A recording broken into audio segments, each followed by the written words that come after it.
Hello, today we can discuss about salt. You should know how much of salt you can take per day because salt is something which adds taste and flavor to the food we take. But taking too much of salt is also going to cause problems. So, what can happen when we take a lot of salt? When we take more salt, your BP can increase, which can cause stroke, heart attacks, and heart failures.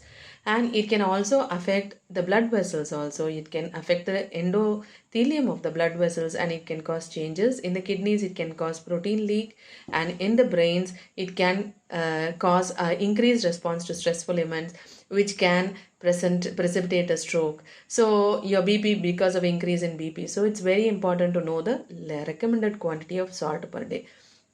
The guidelines have told that 1500 milligram of salt per day can be taken.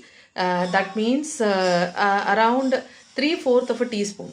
That is the total amount of the salt you can take per day. If you just look into this, we are taking lots and lots of salt, more than 3.5 grams per day, which is in the long term is causing increased blood pressure, adding on to complications in our life.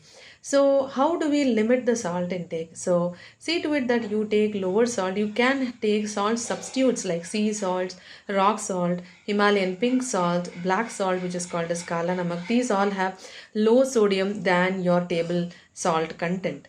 Again, along with that, exercising, maintaining a healthy diet, quitting smoking, these all also had and help. So when you can reduce your salt intake, you can also increase your potassium intake. Your sodium intake, if you reduce, you can increase your potassium intake by taking a lot of nuts, vegetables, fruits, whole grains, which have a lot of potassium. Taking more potassium and less of sodium is going to be helpful for our general health.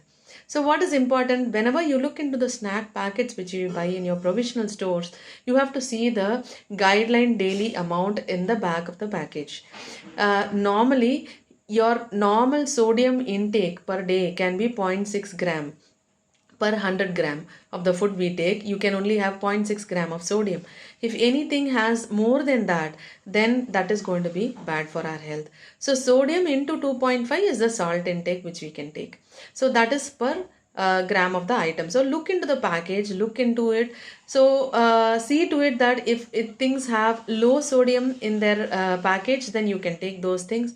If the package has high sodium in that, then try to avoid all those food stuffs which you take in the department from the departmental stores.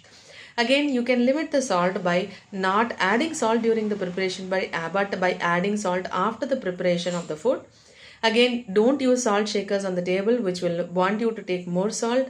Avoid consumption of salty snacks. Again, choose products, look into the label, choose products with low sodium. So taking low sodium, taking more potassium in our diet is going to make our life healthy and we'll have a better quality of life.